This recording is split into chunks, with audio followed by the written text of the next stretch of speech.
Right. So when I think of our awesome speaker and this beautiful venue and this occasion, that's the word that comes to mind. Wow. So my name is Rob. I organize Idea to IPO. We've been doing events in Silicon Valley for many, many years. We hold events multiple times a week from San Jose to San Francisco. I would like to highlight a few events that are coming up. August 26th, top 10 legal mistakes that could kill your startup. That's at SVI Hub a few miles away from here. August 29th, how to get ready for venture capital funding, also at SVI Hub. September 12th, a fireside chat with George Zachary of Charles Rivers Ventures in Palo Alto at the law firm of Perkins Coie.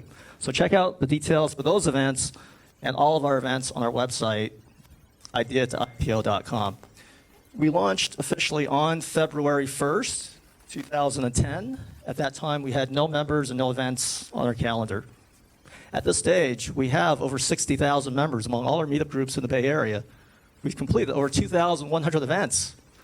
By any standard, by any measure, we're the most active, most prolific startup event organization in Silicon Valley. Actually, we're the most active, most prolific startup event organization in the history of Silicon Valley. Wow. Wow. All right. So let me expand on that. So if we're the most active, most prolific startup event organization in the history of Silicon Valley, and Silicon Valley is the global center of entrepreneurship and innovation, that would make us the most active, most prolific startup organization in the history of the world. All right, you guys are learning. Our mission is to promote entrepreneurship, support entrepreneurs, build community, and provide value in the Silicon Valley startup ecosystem. To that end, we provide content that is practical, actionable, and relevant, stuff that you can actually use to succeed as entrepreneurs. We believe in building community, excuse me, because Silicon Valley is an aspirational ecosystem and attracts people from all over the world who come here to do great things. I would like to know who here is not originally from Silicon Valley or the Bay Area. Who here was born and raised in Silicon Valley or the Bay Area?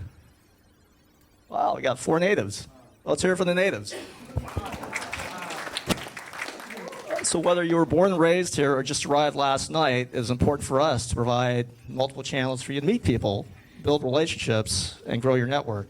In addition to our content-oriented events throughout the week, we also have some fun events on Friday nights. And the next one is September 20th, a TGIF mixer. Thank God it's Friday at the Hyatt Regency Santa Clara, a few miles from here. So check out the details, again, on our website, ideatoipo.com.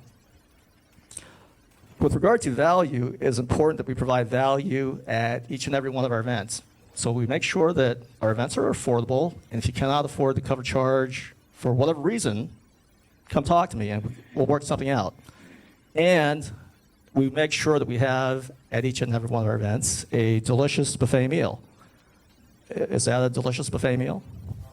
Okay.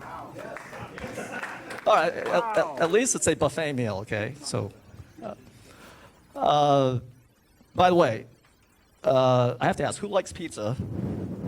Okay. And I have to ask, who is an early stage entrepreneur? So what's the difference between a pizza and an early stage entrepreneur? A pizza can feed a family of 4. No offense to any early stage entrepreneurs. Most importantly, though, at each and every one of our events, we want to make sure we provide value for your time, which is your most valuable resource. And I have to ask, is anyone here getting any younger, besides our speaker? So when you invest your valuable time to come to our events, we want to make sure that you maximize your ROI. We have many, many partners that help us do what we do: law firms, venture capital firms, angel investor groups, incubators, accelerators, colleges, universities, lots of players in Silicon Valley. Tonight, we're grateful to Shenzhen Bay and One Piece Work for hosting us at this beautiful venue. Is it a beautiful venue? Yeah. So let's hear it for Shenzhen Bay and One Piece Work. If you have any questions on what goes on here, come talk to me and I can connect you to Matt, the community manager. Some of our other partners are here tonight. I would like to have them come up and say a few words. Let's hear it for Reichert and Chabra Law Firm. Applause. Good evening, everybody. My name is Rohit Chabra. I'm a software patent attorney. Show of hands, who thinks like lawyers are expensive? All right, everybody. So keeping that in mind, I've created a free patent application generator. You pay me $0, and you can create your own application by yourself. That's my table right there. The cards are right there. And if you have any questions, just find me. I'm going to be around. Thank you.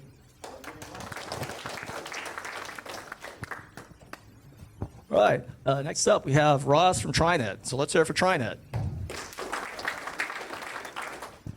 Thank you. And I'm Ross. This is my colleague Austin in the back. Come see us. All right, trivia question. Okay, here's the trivia question. What do Airbnb, Netflix, and Stitch Fix all have in common? They use TriNet, and they started with us when they were very small. What is TriNet? We are your HR partner. It's very difficult to be a young company and compete with the larger companies out there. So we partner with you, we protect you, we become an extension of your HR department, take care of everything you need so that you can focus on your business goals. So if you have any interest in talking to us about that, come do so. Thank you. All right. Next up, we have Rahat from Coldwell Banker. Let's hear it for Coldwell Banker. Good evening, everyone. My name is Rahat Subadar, and I wanted to share with you the importance of understanding the real estate market. I've been practicing real estate for a very long time, and I believe it's really important to position yourself as a resource. If you're looking to make any real estate decisions, please utilize me as a resource because I'm a firm believer that you need good information to make good decisions. Thank you. Yes, please utilize her. Just kidding. Next up, we have Edgar from Tech Futures Group. Applause. Hi, my name's Edgar. I'm an associate director at Tech Futures Group. We're a nonprofit that offers 100% free business advice to tech companies. We take no equity, we take no cash. We're sponsored by the federal government. So we take those funds, pay mentors to help you for free. And in that, our main focus is to help you raise money through private equity and government grants. So if you want more information, I'll be in the back or go to techfuturesgroup.org. Thank you. All right, well, ladies and gentlemen, here's the schedule for the rest of the evening. Our featured speaker will present. He's got an awesome slide deck. At the end of his presentation, we have some presenters lined up. They're going to pitch their wow to Bill Reichert and get some feedback. This will probably take us to roughly 8:40 p.m. If at any time during the formal program you want to get up and use the restrooms, grab some more food, that's okay. We also have a raffle at the end of the formal program. We have 3 books from Roger Royce of Royce Law Firm, one of our sponsors, and that's going to take place again 8:40 p.m. So without further ado, actually, I need to mention one thing. This event is going to be filmed for our YouTube channel, and one of our video partner, is Tim Jeggers of Jeggers Films. So let's hear it for Tim.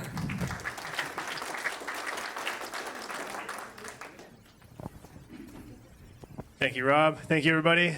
So I'm Tim. I do a lot of the videos for many of the Idea to IPO events. You've probably seen me at the events. If you follow the channel, you've probably seen some of my work there. I also do photography. I do events. I do promotional product stuff. Almost anything. I mean, that's a pretty vague statement, but I've done all kinds of work. If you got a question about anything photo or video related, I've probably done something with it or know something about it. So I'll be in the back all night, and I'll be around after the event. So feel free to come and speak with me if you have any multimedia inquiries. Thank you. All right. It's a pleasure to introduce our featured speaker tonight. He is one of the top venture capitalists in Silicon Valley. Actually, he's one of the top venture capitalists in the history of Silicon Valley, which would mean that he's one of the top venture capitalists in the history of the world. So let's 1, 2, 3, a big wow for Bill Reichert. 1, 2, 3, wow! Let's give it up for Bill. Is this your way of saying I'm old? Is that what? Okay. So now I'm assuming I need to use the mic because you're going to make me use the mic, right? Okay. All right. So I'll use the mic. All right. Great. Well, thank you so much, Rob and Idea to IPO, for all of your long-standing great work in the history of Silicon Valley. Really appreciate that. And thank you all for showing up this evening. And so what Rob was implying in his introduction is I've been around a long time. And so I've listened to lots of pitches. I've done lots of pitches. In fact, when I started in Silicon Valley as an entrepreneur, long ago and far away. When I was a graduate student at Stanford, I wound up starting a software company. And that before it was fashionable for grad students at Stanford to start software companies. And that was wildly successful until it crashed and burned. But that was okay because, the great thing about Silicon Valley is when you crash and burn, you just pick yourself up and you dust yourself off, and then you spin the story a little bit, and then you do it again. So, and I did it again, and we took that company public, and so that was great. I thought I knew everything. And then I plowed that money into another startup, which was the most amazing technology I had ever seen in my life. And we ran that company into a brick wall at about 500 miles an hour. So I got a little bit of humility. I did it again. We took that company public, and I said, let's try something different now. And so I got together with Guy Kawasaki and a few other people. We started Garage. And the big idea behind Garage was to take all of the stuff we had learned as entrepreneurs in the business world and share it with entrepreneurs who were starting up new companies. So one of our mantras was, we start up startups. Another one of our mantras was, we take the FU out of funding. We didn't put that on the website, though.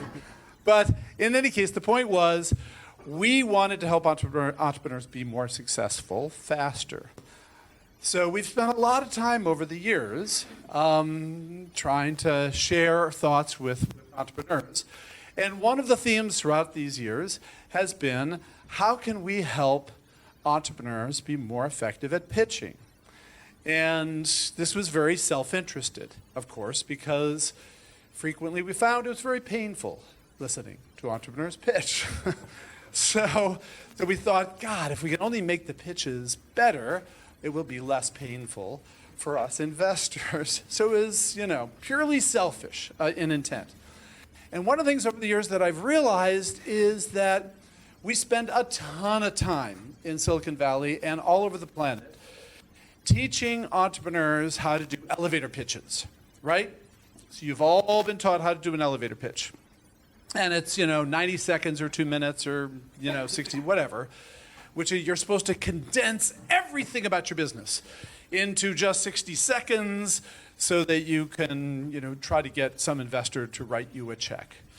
But if you think about the reality of the planet, what you realize is, where can you use an elevator pitch?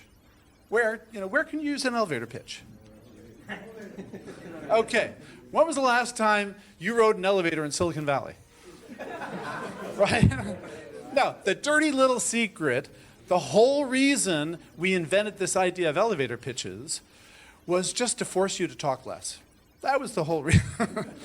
So that the pain would be over sooner.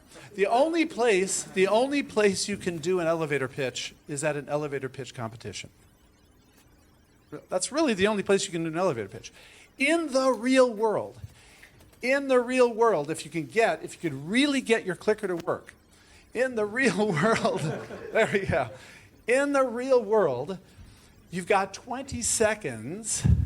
This is too bad. You've got 20 seconds to be compelling, or you got to go home. You got 20 seconds in the real world to connect with someone, to get them to pay attention to you, to get them to keep reading your email, to get them to keep listening to you at a cocktail party. You only got 20 seconds. You do not have 60 seconds. You certainly don't have 2 minutes. So in the real world, you've got to figure out how to get them excited in just 20 seconds. And what you want to do is you want to get them to say, wow, that's amazing. Tell me more. So how do you get them to say, wow, that's amazing? First of all, you invent a clicker that works. That would be really, really cool. But, okay. So the secret, I'm wondering if this machine is overloaded, and that's what's going on. But we'll see. So the secret to figuring out how to get people to say wow is actually Human Anatomy 101. What we've learned in human communications is that good communicators connect with 3 body parts. What are the 3 body parts you have to connect with? Well, the first, of course, is the head.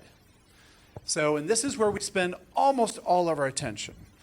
What we spend coaching entrepreneurs is you've got to figure out how to create a logical argument that will use evidence and data to prove the point that you're going to generate a huge internal rate of return. That's kind of the framework that, for the most part, we teach entrepreneurs to do. This is how I was trained when I was an entrepreneur.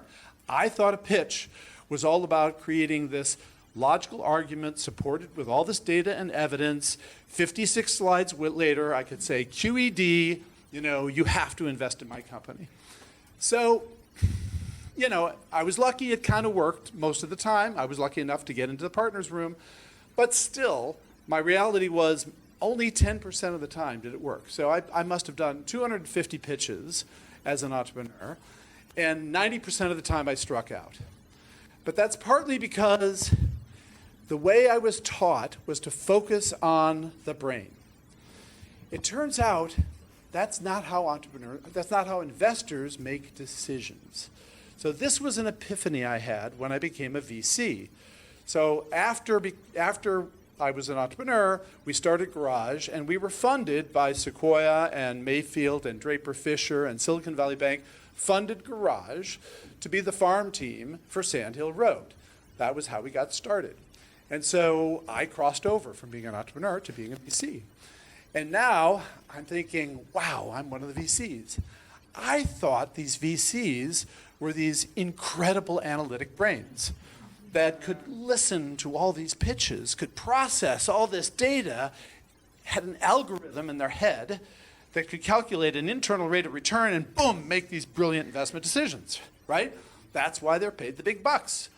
So I go to my new VC buddies and I say, hey, now I'm one of you guys. Tell me, what's the algorithm, right? And they would look at me and they go, well, we invest in teams. Yeah, that's what we Okay, all right, but what are the analytics? What are the measures? What are the psychodemographics you look for in a great entrepreneur? Well, it's kind of pattern recognition. After about 5 or 10 years, you'll get the hang of it. Are you kidding me? You gave us all this money to go find great startups, and you got nothing? You got nothing to help us figure out how to invest in these companies?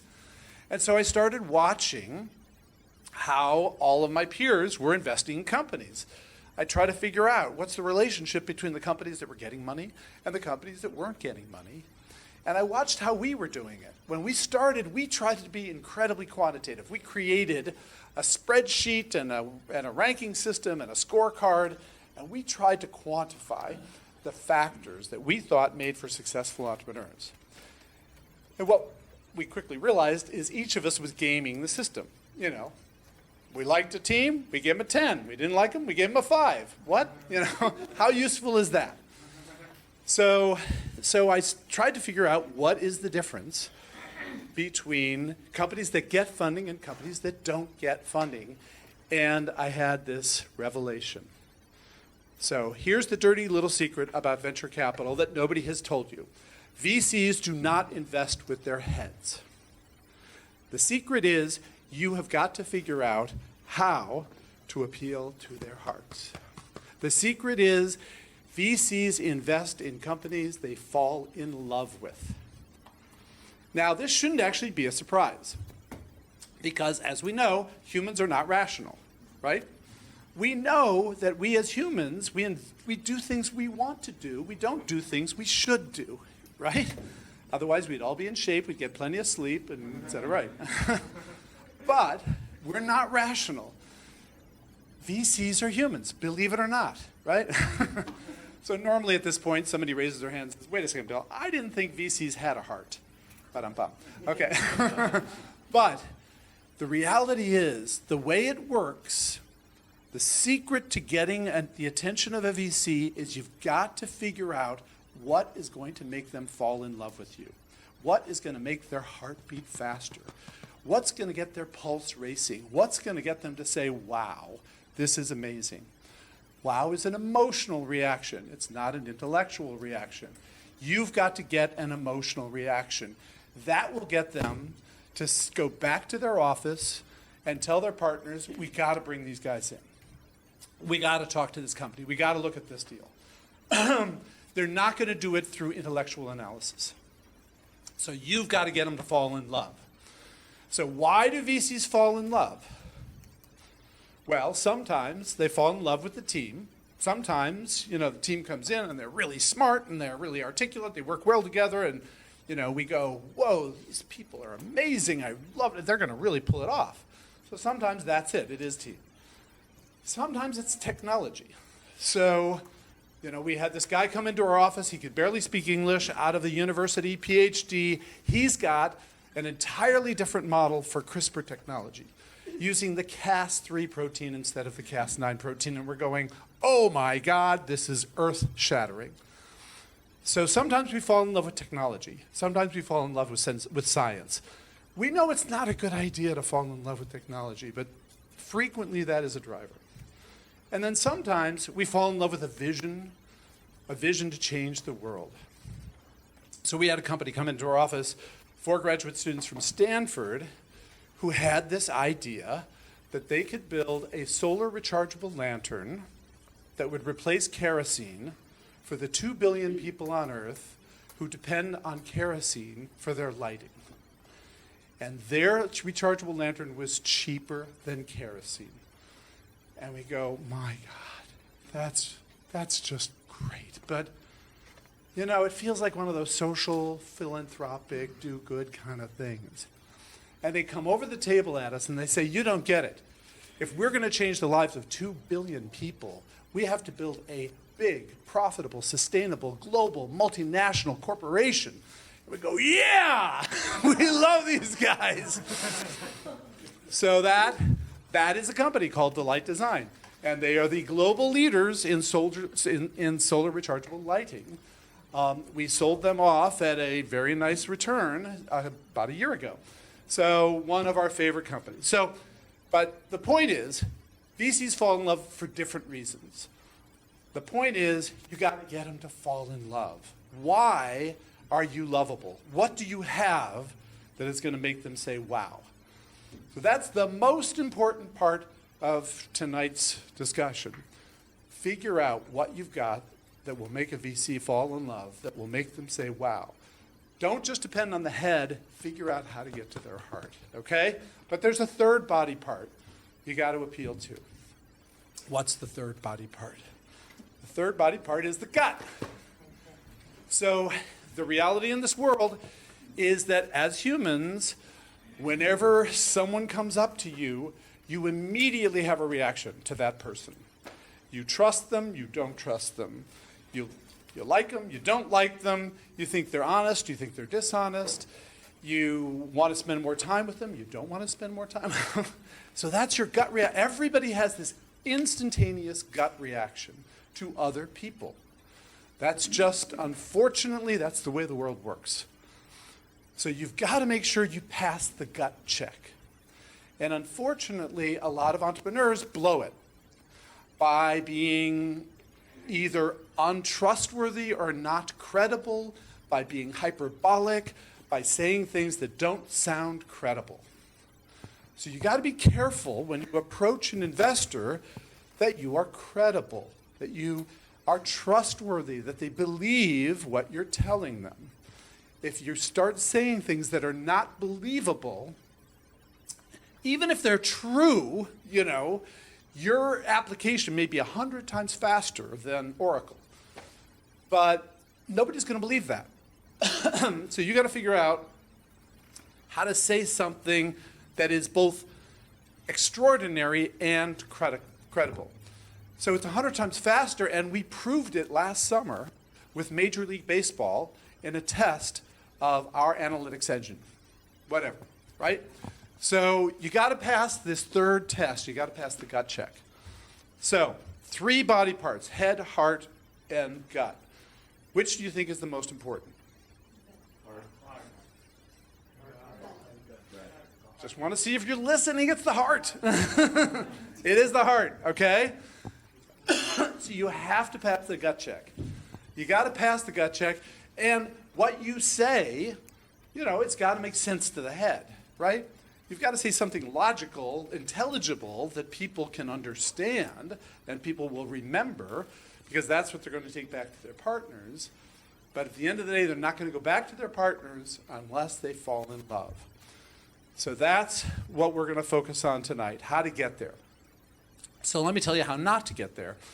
How not to get there, this is typically what we get in an elevator pitch. So typically, a company comes into our office and they lead with something like this. The name has been changed to protect the guilty. But they say, Gulco is a dynamic startup company that has developed a revolutionary technology that is going to disrupt our $56 billion industry. Our team has over 45 years of combined experience, and we have 3 patents pending. We project that our curve-jumping, paradigm-shifting solution is going to transform the blah, blah, blah, blah, blah, blah, blah, right?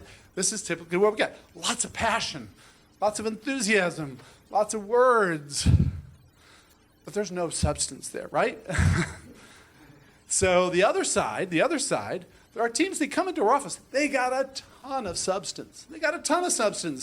So this team, they actually came into our office and they actually said, we use a 2048 Diffie-Hellman key exchange and 256-bit triple DES to provide impenetrable encryption for your IoT devices. Yeah. So now, typically there are a whole bunch of people in the audience who actually understand that, right? So I get that, but believe it or not, I did not. I did not quite understand that, and so it's very common, particularly here in the Valley, that these engineering, science-driven startups are so proud of their technology. They focus on the technology. You don't want to focus on the technology. You want to focus on the value proposition. So the value proposition here is, we make IoT devices safe and protected from hacking. So that's, we kind of got that from that, but it was not a great way to tell that story. So the reaction that you generally have when after an entrepreneur pitches to you as an investor is, and at the end of that, you wind up looking like this. This is not where you want to be. You may not even know that you're like this. You're looking at the sky and thinking, wow, it's a nice day. But this is not where you want to be. So what you want to do is you want to figure out how to get to wow. And so what I'm going to talk about is how to get there. So again, I'm going to start with how not to get there. How not to get there is to follow a lot of the common wisdom you're going to hear from pitch coaches. So now some of my best friends are pitch coaches. But there's a lot of pitch coaching that does not apply in a lot of situations. And it particularly does not apply when you've got to get your point across in the first 20 seconds. So one of the things that pitch coaches tell all entrepreneurs is you start with the problem, right? You start with the problem. That makes sense. Because, problem, solution, logical following, right? So almost every pitch template on the planet says start with the problem. That's insane. If you have a compelling value proposition and it's clear what your solution is, it'll be obvious the problem you're solving. So I'm telling you guys, even if you have an hour to tell the story, don't start with the problem. Start with your solution and the compelling value proposition you're delivering. So you think about the benefits that your product offers. The benefits really are the elements of the problem you're solving. So if you start with the problem, you're going to be redundant. You're going to say, e-commerce is plagued with abandoned shopping carts. 3 slides later, we have a technology that increases lift and prevents people from abandoning shopping carts. All you have to do is say, we reduce shopping cart abandonment by a factor of 3. Wow, okay. That's all you have to say. You don't have to tell me that e-commerce shoppers abandon shopping carts. You don't have to tell me that there's pollution in the air. You don't have to tell me that people die of cancer. If you just tell me we cure cancer, I get it. I don't need any information about the problem. If you tell me we eliminate pollution, I don't need any more information about the problem. Okay, so don't start with the problem. Promise? Okay. All right. So the next thing that pitch coaches tell everyone is, the way to make your pitch really work is if you tell a story, right? Because we know, it's true, studies show, that humans remember stories better than they're going to remember just a sequence of facts or a litany of evidence, right? So you tell a story, people remember it, more likely to remember it. The problem is we get the entrepreneurs walking into our office and they've been told they got to tell a story. So they put up their title slide and they've got some name for some company that was the URL that they were able to get but is otherwise unintelligible, right? None of you have that, right? Okay. And they say, before we tell you about Zizigy, let me tell a story. When I was a child, my grandfather had a farm. And on the farm there was a pond, and in the afternoons, I'd like to go down to the pond and look across to the woods across the pond, and I'd look at the trees and blah, blah, blah, blah, blah, whatever, right? So you don't want to be telling that story, okay? So I will give you permission to tell a story if you can tell the story in one sentence, and we'll talk about that later. Okay, so there is a role for storytelling, but not in the first 20 seconds. So then, the other thing that drives investors insane, and again, nobody seems to be telling entrepreneurs this. This is like this inside, insanity in the venture industry.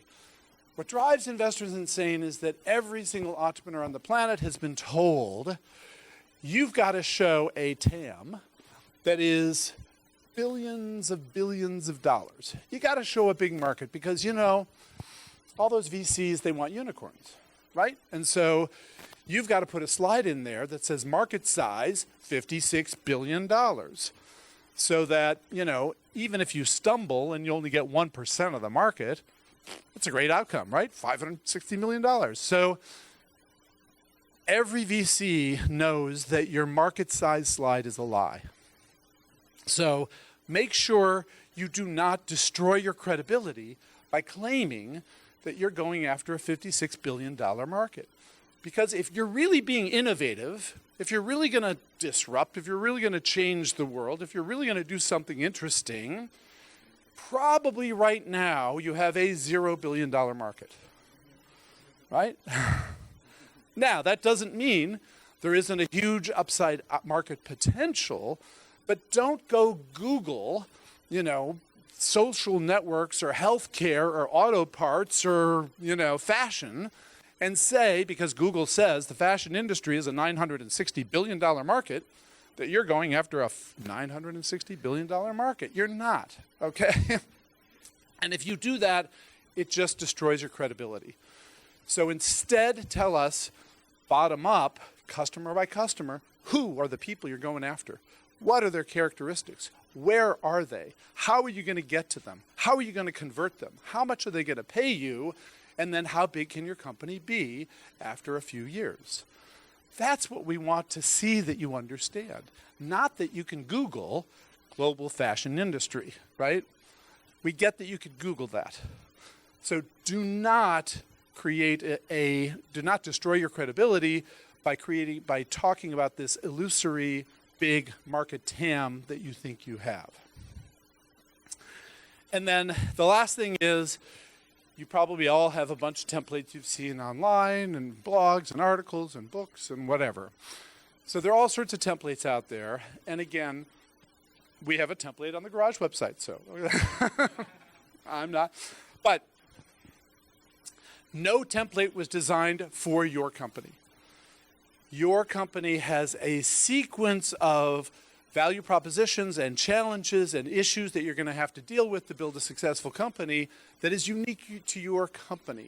Do not take the Airbnb slide deck template and then apply it to your power electronics hardware company, right? It's not going to be the right sequence of slides. It's not going to be the right topic. Do not take the Airbnb template and apply it to your medical device company. Again, not the right template. So templates are useful in terms of at least giving you kind of a checklist of things you should be paying attention to. Make sure you cover the important issues for your company, but put it in the order that makes the most sense for your listeners. So what are the obvious questions that a good investor is going to ask you in what sequence? Now, every investor is different, so the sequence will be different, but you need to figure out, based upon your experience with investors, what's the best way to sequence the information that you're putting in your deck. Do not use a standard template to build your deck, okay? So what I'm saying is, if you follow this common wisdom that's out there, you will not get to wow. How do you get to wow? The secret to getting to wow is to find another laptop to use when doing your slide deck. Okay, the secret to getting to wow is 3 C's. The secret is you got to be clear, you got to be compelling, and you got to be credible. So the first thing, you're not going to get anywhere unless we understand what you're doing, unless we understand your business. You have to be clear about what it is you do. Second, then, you've got to articulate a value proposition. What benefit do you offer to customers that is compelling? That's the wow part. And then third, how can we believe you? What makes you credible? Because we've heard it all. Investors have heard it all before. So you've got to say something that makes us believe that you are different and that you have customers that really want what you have. Be clear, be compelling, and be credible. Okay? And I'm telling you, this applies to every communication you have for your business from now on. Every communication, press release, website, speech, pitch deck, whatever, every communication of your company should be tested against these 3 measures. Is it clear? Is it compelling? Is it credible? Okay? What are the 3 C's? Thank you. Okay. So, that's the other most important thing I want you to take away tonight. Okay? Are the 3 C's. All of your communications have to be clear, they have to be compelling, and they have to be credible. You can't avoid any one of them. Clear applies to the head, right? That's the brain part. Compelling gets my heart beating faster. And credible gets you through the gut check, right? Clear, compelling, credible. All right? So now, if you figure this out, what I'm telling you is that this is applicable across your company. So this is not just about elevator pitches. This is not even just about pitches. This is about all of your communications. So when obviously you're pitching to investors, also when you are pitching to customers. Now your pitch to customers is different than your pitch to investors, but the rules are the same: clear, compelling, and credible. When you're at a cocktail party reception, when you're at a trade show, all of these places, you got to figure out how to get to wow, how to be clear, compelling, and credible. So the way you get there is it'll come. I'm going to give you a 3-step process for getting there. Okay. Step number 1, right? Okay, so I'm going to give you a formula to help you get to wow in 20 seconds. So first sentence, what is it you do? What is a simple, clear, understandable sentence that explains to your average listener what it is you do? So frame it in terms of what it is you're doing better than anyone else. It can't just be, we're a law firm. You know, we are the most cost-effective patent law firm in Silicon Valley, or something like that. Where'd he go? I don't know. I don't know. But it can't just be, we do real estate. You know, I'm the most, where'd she go? She's gone. Okay, but whatever, right? So it's got to be, oh, there she is. And she did a great job of saying, of presenting herself as, I am your real estate resource. I'm not just a realtor. Anybody can be a realtor, but I am your real estate resource for Silicon Valley. Something like that. Okay, whatever.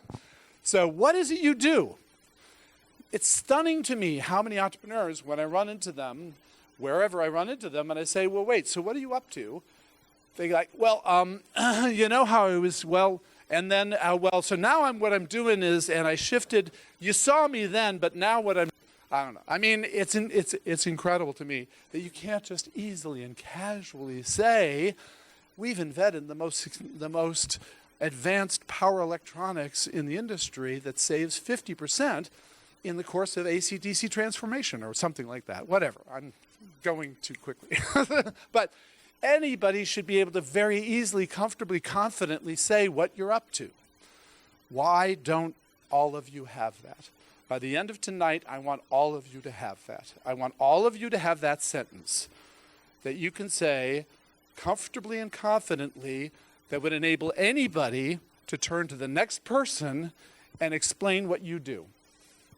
So if we had more time, that would be the workshop that we would do. So do this with friends. Do this with other people. You know, tell them what you do and then tell them to tell somebody else what you do and see if they got it, right? Really useful exercise to see if what you're saying is clear, understandable, and memorable. So that's your first sentence. What do you do? So use, now some pitch coaches, they say you got to do it in 8 words, right? You got 8 words, and they force you to do it in 8 words, or 12 words, or whatever it is. Forget about it. Just use good, clear human communication. Some people, you know, your grandmother has to understand it. Your grandmother doesn't have to understand it, okay? You know, now maybe your grandmother's a PhD physicist. That's cool. So that's good. But just, you know, use what I call simple TechCrunch language. So, you know, it should be the language of business in Silicon Valley or in your industry. But do not use jargon, right? TechCrunch avoids jargon because they're speaking across the technical audience. It's not IEEE spectrum language, right? It's simple TechCrunch language, okay?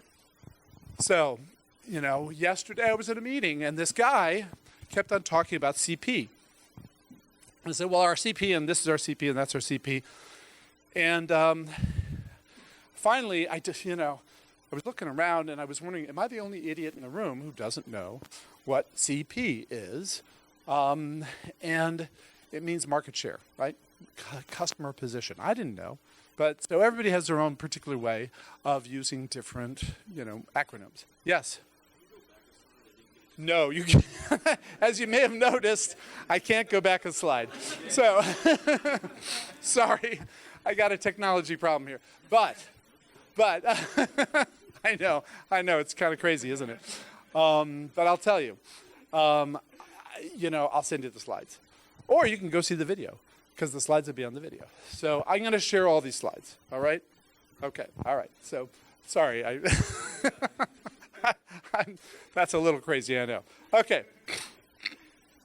Second sentence, what is the compelling benefit that you offer? What is the compelling benefit that you offer? Now, what is a benefit? Somebody explain to me a benefit. What's a benefit?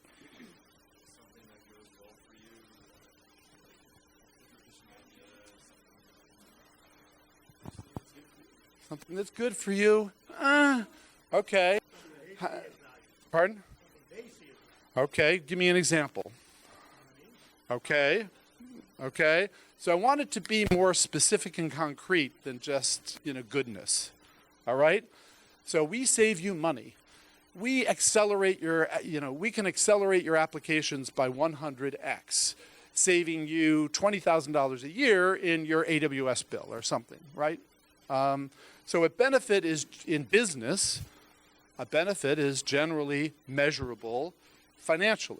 So it's got some economic value, whether it's increased revenues or decreased costs, which means increased profits, or lower capital expenditures, longer lifetime, longer, you know, mean time between failure, some concrete measurable benefit. Now, that's ideal.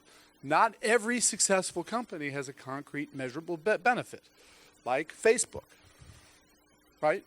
What's Facebook's concrete measurable benefit? So what made Facebook successful? What was their compelling value proposition? Pardon? Social. Well, it's a social network. That's what it is. But there were lots of social networks out there, right? There were other social networks. Facebook is not the first social network, right?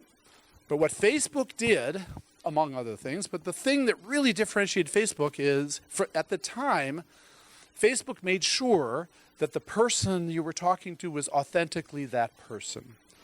They made sure that 40-year-old guys were not pretending to be teenage girls, right? So, or whatever the problem was out there, right?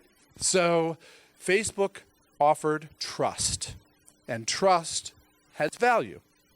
And especially if you live in a world absent trust, finding a place with trust, it's great, right? So trust is a benefit. You know, it's hard to create trust as a startup though, right? So what they did is they made it very, very, very difficult. You have to have a harvard.edu or a columbia.edu or a stanford.edu. That was it. If you didn't have that, you could not get in, period. Right? So they just made it really hard, which then created this sort of flip effect of, boy, it's, you know, I really want to get in, right? So it made it exclusive. Being part of an exclusive group is also a benefit. All right? So what is your compelling benefit? Ideally, it's measurable. Ideally, it's quantifiable. And then who realizes the benefit? So almost always won't be the investor, right? You know, who is your target audience? What benefit will they realize? How much money will they save? How much money will they make thanks to you? So that's your second sentence, all right? And then your third sentence is establishing your credibility. So here's what happens inside an investor brain whenever you're talking to an investor. So this is a dirty little secret. Nobody told me when I was an entrepreneur, but it's really important to understand, which is, as soon as you open your mouth, the investor says, oh yeah, I've heard this before. Yeah, what was that team that came into our office and what was the name of that company? I heard this, and then we heard it before then. And so the investors are constantly, as soon as you open your mouth, their brain is spinning around all the times they've heard the same thing before. Now, you as entrepreneurs, you know, when I was an entrepreneur, I thought, oh, my idea is so unique and amazing and compelling that nobody on the planet has ever done this before. So I assumed, as soon as I opened my mouth, they would be knocked off their feet and want to rush to their checkbook and deposit money in my bank account, right? But no. They've heard it all before. You know, I've listened to thousands and thousands. It's really, really rare that I ever hear something truly novel. Now, one time, about 2 years ago, I did hear something really novel. Team walks into our office and says, we have an IoT device for pets. And I go, oh no, not another IoT device for pets. And they say, but this is not just another IoT device for pets. We have an IoT device that will tell you if your dog is depressed. I go, whoa, I have never heard that one before. And it was a bad meeting because I'm not a dog person, okay? I am not a dog person. And I'm sitting there saying, are you telling me you have a dog and you can't tell if your dog is depressed? Really?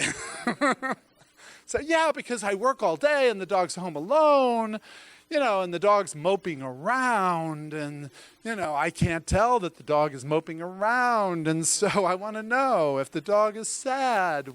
Of course the dog is sad when you're gone. Are you crazy? So, but in any case, so I thought, okay, there's a novel idea. Got it. 6 months later, another team walks in the office and says, we have a novel IoT device for pets. And we can tell if your dog is sad.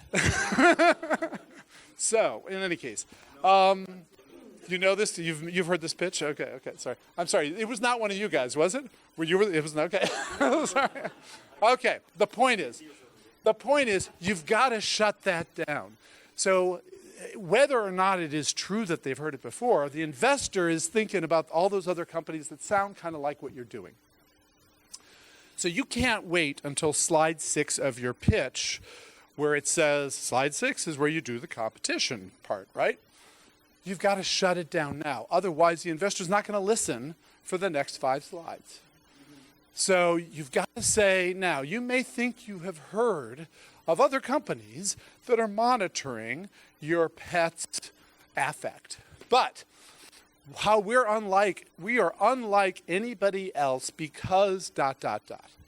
So you better be able to compartmentalize the competition and differentiate yourself right up front. Otherwise, they're going to stop listening. And then you got to give me some evidence that makes me believe that what you're telling is the truth. Do you have a proof point that, in fact, what you've got is different? So you say something like, and we proved it last summer in a proof of concept with Major League Baseball, where we were able, this is the prior example, we were able to demonstrate that we could accelerate data analytics by a factor of 100x. So Major League Baseball, wow, that's impressive. 100x, that's exciting. So now that sounds like a lot, doesn't it? But it's not. You can say those 3 sentences in 20 seconds. So that's what you want to figure out. Can I collapse all of the essence of my company, what we do, what's compelling, and why we're credible into something like 3 sentences in 20 seconds? So that's your goal tonight.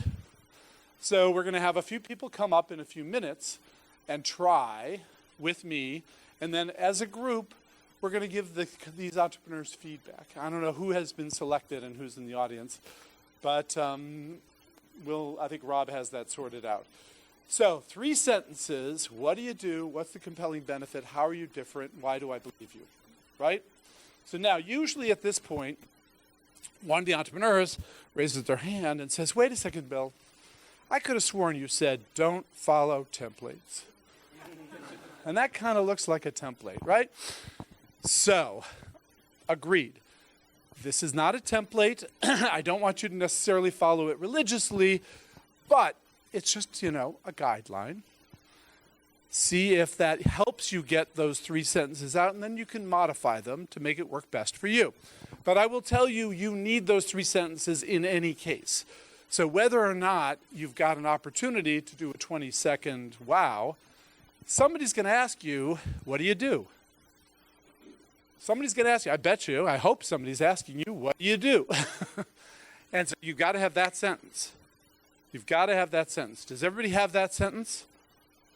So you've got to have that sentence, right? Okay, and then somebody's going to ask you, well, what's the big idea? What's so special about your company? And what they're asking you is, what is your compelling value proposition? So rarely will anybody come up to you and say, what is your compelling value proposition? But in essence, whenever they ask what's special about what you're doing, what they mean is, what is the compelling value proposition and who realizes that value? So you need that sentence. What is the sentence that articulates your compelling value proposition? And then you need the third sentence, because people are all the time, they're going to be thinking, if they don't say it, how are you different than all of the other apps that do something similar, right? So you've got to come up with the how we are different sentence anyway. So those 3 sentences are useful to have in your bag of tricks, but there might be another way to get to wow. There might be a different approach. So one way to repackage the whole thing is, instead of the 3 sentences, if you can tell a story or paint a picture in 1 sentence, that could be very effective. So instead of rattling off sort of a bunch of aspects of your company, if you could tell the story of your company starting with imagine if, right? Imagine if you had an app that pulled together all of your messages from all of your different messaging apps into one single unified messaging app. Wouldn't your life be easier? That's what we do, right? So by the way, I'm still hoping, I keep saying this, keep offering this as a great product. Nobody's built it yet. Nobody's built it yet. In any case, but seriously, I really do want you to think, can you make it clear what you're doing and what the value is by saying, imagine if. That might be a useful framework for getting to wow. Another thing to do is to use an analogy or a simile or a metaphor or something so that you can compare what you're doing to something that everybody knows. So now this is a challenge for a lot of entrepreneurs because you're in this industry, you're in this very specific industry wherever you are, and there may be a sort of big dog in your business that may be to you a big dog, but a lot of investors have never heard of this big dog. So, the other day, these guys that came in and they said, we're the atrium of blah, blah, blah. Who's atrium? I don't know. Does anybody know who atrium is, by the way? Do you know what atrium? Okay. So I don't know. I didn't know who atrium was, but we're the atrium of, I don't even know the business they were in. But, so it was not helpful to say we're the atrium of something or other. Now, you can't all say we're the Google of, or we're the Airbnb of, or we're the Uber of, because frequently that will just destroy your credibility. But maybe, a team came in and they said, we're Netflix for books. Instead of paying per book, you pay a subscription. You can read as many books as you want.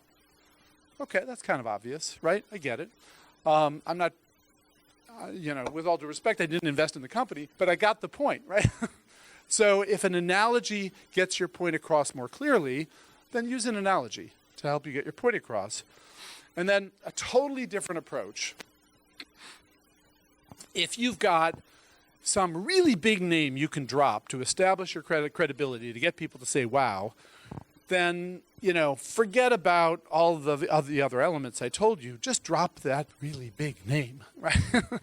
So my favorite example of this, I happened to be in New Zealand, and I was a judge in a elevator pitch competition, right? So I'm listening to all these elevator pitches, and this woman gets up and says, hi, my name is Claudia, and we've developed special effects software for the entertainment industry. Last year, we won the Academy Award. And then she went on to talk a little bit more about what she was doing. And I said at the end, Claudia, you had me at Academy Award. Right? So if you've got anybody here have an Academy Award yet? Yeah? No? Okay. Well, so to top it all off, more recently, I got an entrepreneur came in. He's won 2 Academy Awards. I thought that was amazing. So a company called Soul Machines. Really, really cool technology. But a counterexample, a team came into our office, hour-long meeting, right? All these slides. 55 minutes into the meeting, put up the team slide because the template said the team slide goes to the end, right? So put up the team slide, and on the team slide, it turns out one of the co-founders was a Nobel laureate. And I go, oh my God, are you telling me Bill Sharp is really one of the co-founders of this company? Nobel Prize in Economics? And they go, yeah. And I say, but why didn't you tell us this at the beginning? And he said, well, because we wanted to end with a bang. And I said, yeah, but if you had told us at the beginning, we would have listened, right? So, hello. So, if you've got something compelling, tell us early on. You have a proof of concept for $500,000 with General Motors. Okay, that's good if you're in autonomous vehicle software or something like that, right? So if you've got something really big that is referenceable, that I can call up and determine that it's true, it better not be a lie, then tell us early on, okay? If not in the first 20 seconds, in the first 30 seconds, okay? But it's both compelling and establishes your credibility. So that's how you get to wow. So now, some final tips. First, keep it simple. Here's a problem that everybody has. Everybody has the problem that everybody has the problem that you're trying to do your marketing communications and figure out the right words, so you write them down, right? You write them out because it's much easier to think through good sentences when you write them down. But people don't talk the way they write. So it's okay to try to construct the basic ideas by writing them down, but then convert them into human speech. So everybody can tell when someone is reading something that was written as distinct from talking from, the heart, right? So figure out the point you want to make and then make it in human speech. So that means keep it simple. If you write it down, you will write compound sentences with subordinate clause and hyphenated inserts and appositives and all those gerundives and all those things, right? You don't want to have those in your simple wow. Because the key is somebody's got to memorize. Somebody's got to remember what you say. They've got to understand what you say, and they've got to remember what you say. If you make it complex language, they're not going to understand it. They're not going to remember it. This goes back to the test. When you develop your wow, try it on someone, and then ask that someone to tell it to the person next to them. And see if they can remember. See if they can tell it to them. Okay? So keep it simple. Be customer focused. So this is not inherent to wow, but the point is you're trying to convey your compelling value proposition. Your value proposition is always about your customer. It's not about your technology. It's not about, we use silicon nitride. Yeah. So that's not what makes your technology compelling. It's we cut customer costs by 50% in their data center power consumption. Whoa, that's amazing, right? So be customer focused when you're articulating your value proposition. Use 1 or 2 numbers. Don't use 0 numbers and don't use 5 numbers.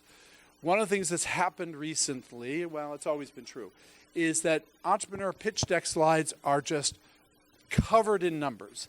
The big new trend is to make the numbers really big, right? So now they put 60-point font, and they say 17.63% CAGR, yay, whatever. So figure out the numbers that are important and make sure those get through. If you bury us in a whole string of numbers, we're not going to remember which numbers are important. So, and then lastly, of course, it goes without saying, don't lie. So now why would I say this? Because it's so obvious. You would never lie, would you? No, of course you would never lie. But I got to tell you, the problem being an entrepreneur, I get this totally. You're so enthusiastic, you're so excited, you're so confident. Maybe you have a tendency to exaggerate. Maybe. I don't know. Not you guys, but so we came up with what we call the top 10 entrepreneur lies.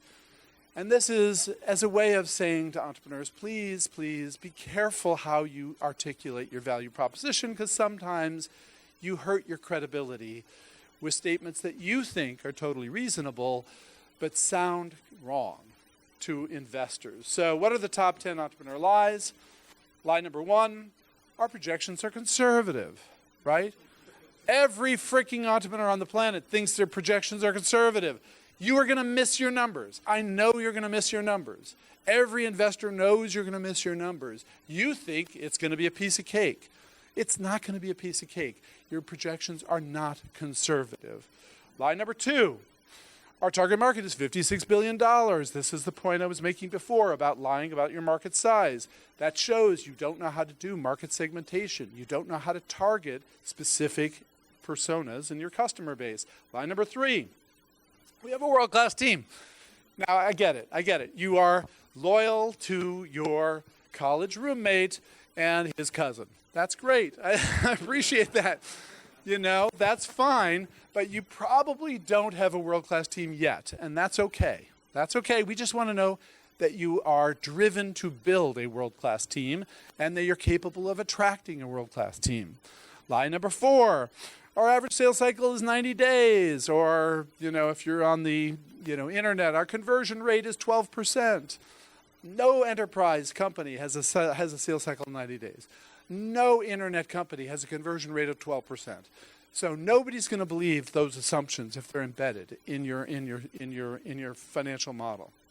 Line number 5, we have no direct competition. So, you know, entrepreneurs have gotten a lot better. Nobody says we have no competition anymore because they heard that that's not something you should say, right?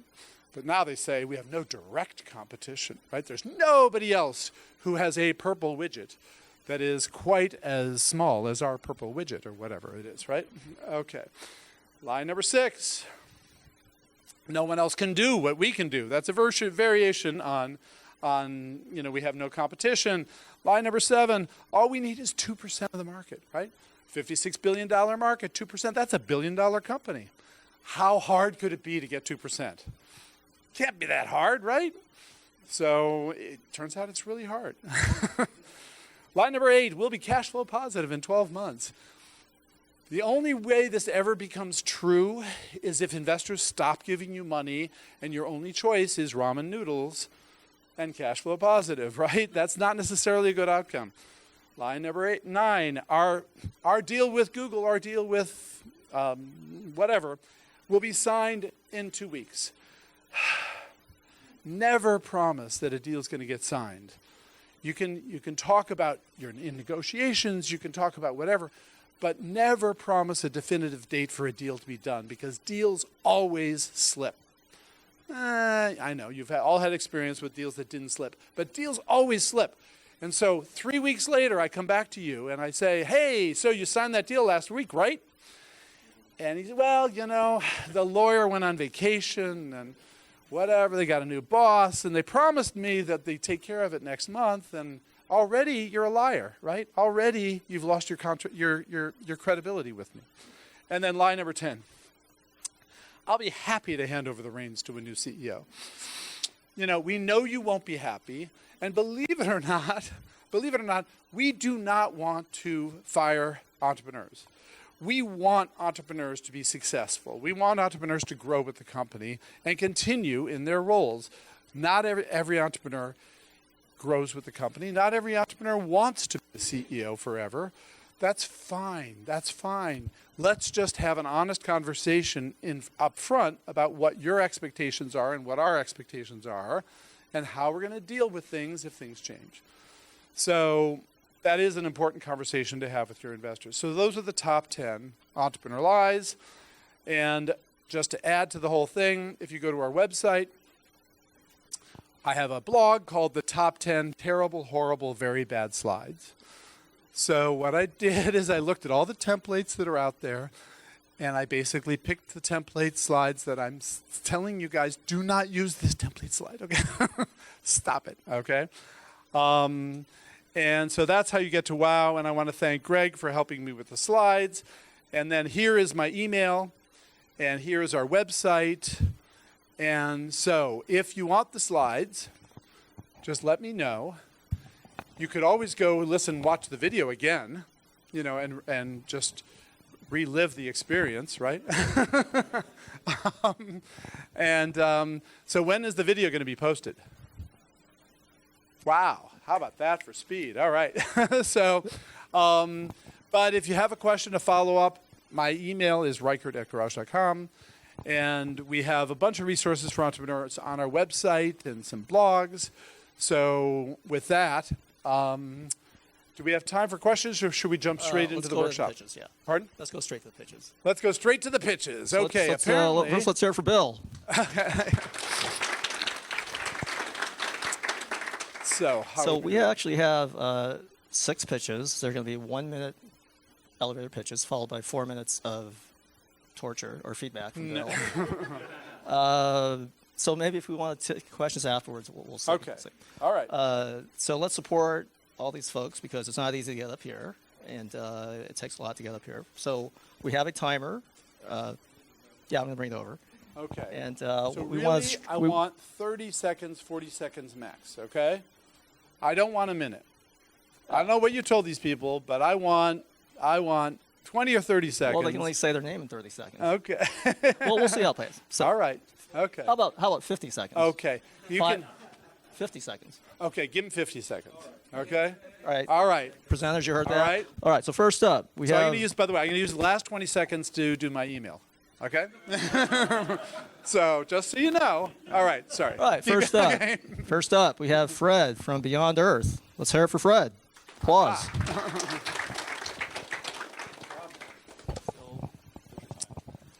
So here's how we're going to do it. Come over here, Fred. All right? So we're going to do it like we ran into each other at an event. All right? Absolutely. Okay. So, hey, Fred, how you doing? Greetings, Bill. How's Good it going? I'm doing great. So tell me, what is this Beyond thing? Beyond Earth is a rocket company. We build rockets. So just like the internet was revolutionized in the 90s, we're doing the same for new space. Rockets are hard to do and take a long time. What our solution is around CubeSats going up very quickly in as little as 24 hours. Okay. Okay. Great. Got it. Okay. All right. All right. Great. Thank you. Do you have any questions? A round of applause for Fred. All right. Okay. That was great. Okay. Okay. So this is what I heard. Thank you. That was reassuring. Okay. So this is what I heard. That was perfect. That's beautiful. That's true. Okay. This is what I heard. Beyond Earth is a rocket company. Just like the internet transformed things, we're going to transform new space. So rockets are hard, but we're going to do something different, meaning we're going to send up CubeSats into space. That's what I heard. Yep. What did I miss? Did you say something I didn't remember? That was very close. I didn't elaborate much on the why doing dedicated CubeSat missions is of such a benefit. I didn't get quite to that part. Right, exactly. Okay. So, Because so the now- last part I put in is the response time, 24-hour response time instead of 2-year response time. So that's Is that what you said? critical. What did you say? You said We launch it very quickly in as Very little as quickly. 24 hours instead of 18 months or 2 years. Okay. I think I said, Did you hear 2 that years. part? Yeah, I think I heard. We hours. launched it as little as 24 hours. That's what you said. Yeah. So that was the metric you put in there, but so what, right? Okay. So here's the feedback, right? So, and you can hear yourself, right? So when you were obviously nervous. I get that. I'm sorry. Life is tough. Okay. So Beyond Earth is a rocket company. Okay, that's fine. Stop. And then you go off to the internet. Just like the internet changed the way we do things, we're going to change new space, whatever new space is. Right. So now you've now been talking 15 seconds, and all I really know is you're a rocket company. Okay. Right? So all those other words don't add anything, right? Then your next sentence is, rockets are hard. Okay, I get that. How does that help me, right? And then, so what I thought you were going to say next, I was waiting for the punchline, right? We make it easy. Well, yeah, okay. But that's not very credible. Why should I believe that? And then you go off to CubeSats, right? And so I get, I've done enough space tech that I know what you're talking about, but you sort of disconnect between we're a rocket company and we're doing CubeSats. Is your vision in life to put up a constellation of satellites and deliver services, and that's the business, or is your business being a rocket company?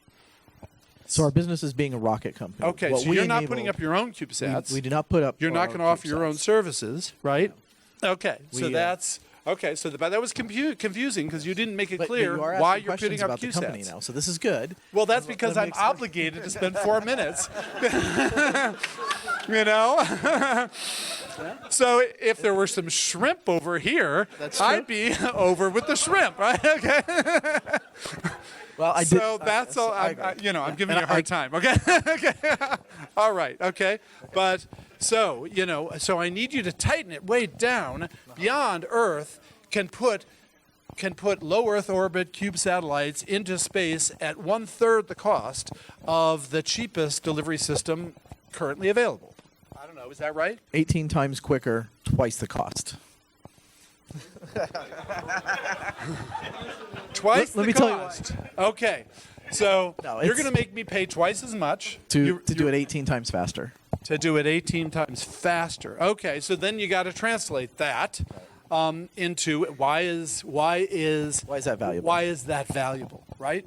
So I can guess, but it's because that means I get That means you don't have 18 months of to value. fund. You don't have to fund 10 engineers sitting on the desk waiting for the satellite to launch in 18 months. Oh, okay. Well, sorry.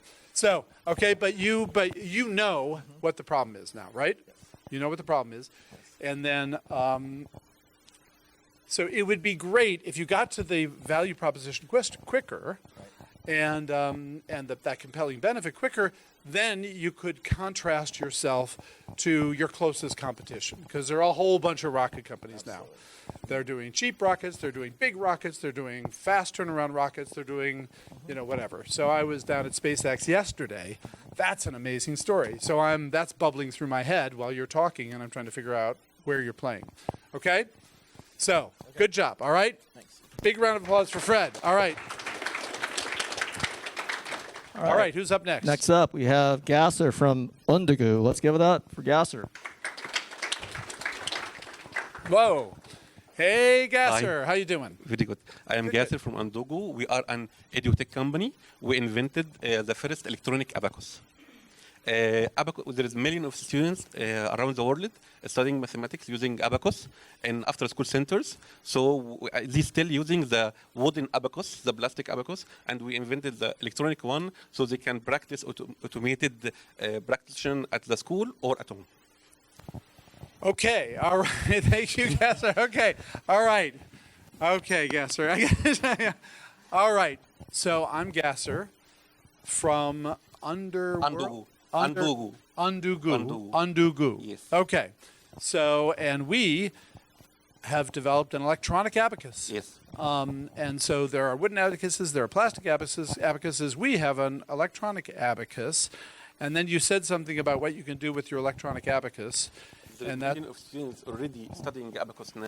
there are a bunch of Course people who centers. are using abacuses. Yes. And they are waiting for the electronic one. And they can hardly wait to get a. So it happens, the news, I think it was this morning. You saw the news this morning about the abacus competition. Did you see the? There is abacus competition all the time. Yeah, All so there around was the world. whatever. The Wall Street Journal reported whatever. Some kid Yes. calculated, 8.8 quadrillion something using an abacus, Yes. right? So it's fresh in my mind. Yes. But okay, first thing. Anybody here know the name of his company? Undugu. Undugu. How do you spell Undugu? Is that right? Right. Okay. All right. Okay. All right. Just the way it sounds, right? Just the way. Okay. So I had difficulties even kind of catching the name, and then here is a challenge you're going to have, and I'm not sure what the solution is, but here's the challenge: is that when you tell people what your name is, first they're going to wonder if they heard it right, because it's not a natural word, Beyond Earth, right? I can get Beyond Earth, right? Right. And Happiness Project, Happiness Factors, right? Okay, I can hear those words, but Undugu I can't, Understand. right? So you got. Change this. I would consider, right? Because it's not, unless it means abacus in Japanese, which it certainly doesn't. Suruban. It's Suruban in Japanese. It's what? Suruban. Oh, Suruban. Serbian? Serbian? Wait. Suruban. Suruban. Abacus in Japanese. Oh, it's Suruban. Yes. That's what you're saying. Oh, okay. What is Undugu? Undugu is brother in Swahili. It's Swahili. in, Swahili, African. okay. Yes. Sahili. Whatever. Okay. Yes. Wow. All right. Of course. Of course. Right? Okay. Jambo Buana, right? All right. So, right. So it's a distractor is the problem. It's a Okay. distractor. Okay. And then, but I heard abacus. Yes. Right. I got the abacus, but I was trying to figure out why is an electronic abacus exciting? Yes. And you never, did anybody hear why an electronic abacus is exciting? And why everybody wants an electronic abacus? You did, okay. So yes, like millions of students already studying abacus, Yeah. and they still using the wooden one. Yeah. And it is very hard to make automated education using the wooden one. So we automate the Okay. education using the electronic abacus. Okay, now, okay, so I can imagine, right, there are a bunch of school kids who are learning how to use an abacus. First of all, I thought the whole big point of an abacus is sort of the kinesthetic aspect of the physical abacus Yes. has value, Yes.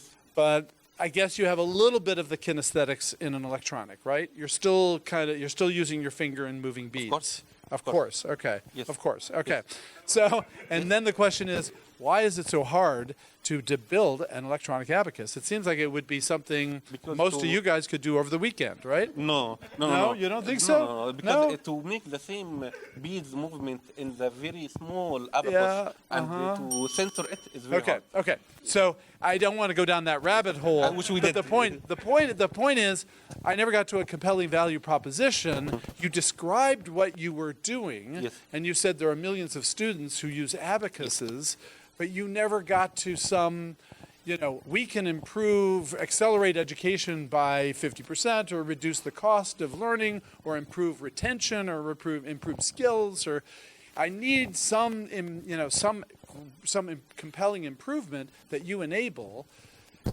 Just because they want an electronic abacus doesn't mean that it's valuable, right? Yes. So that's what I'm going for. That's Okay, what I said, but enhancing the educational process. Of Finish the abacus. sentence. Enhancing the educational process of learning with abacus. okay, all right, make it more efficient. Okay, all right. Thank you, Gasser. All right. Okay. All right, next up we have Vic from Elysiot. Let's give it up for Vic. All right. Come on down. Hi, Bill. Hi, good to see you. How you doing? I'm great. How are you? I'm doing great, but I can't remember. What is it you guys are doing? Tell me. Imagine if you never have to worry about the question, did I take my pill today?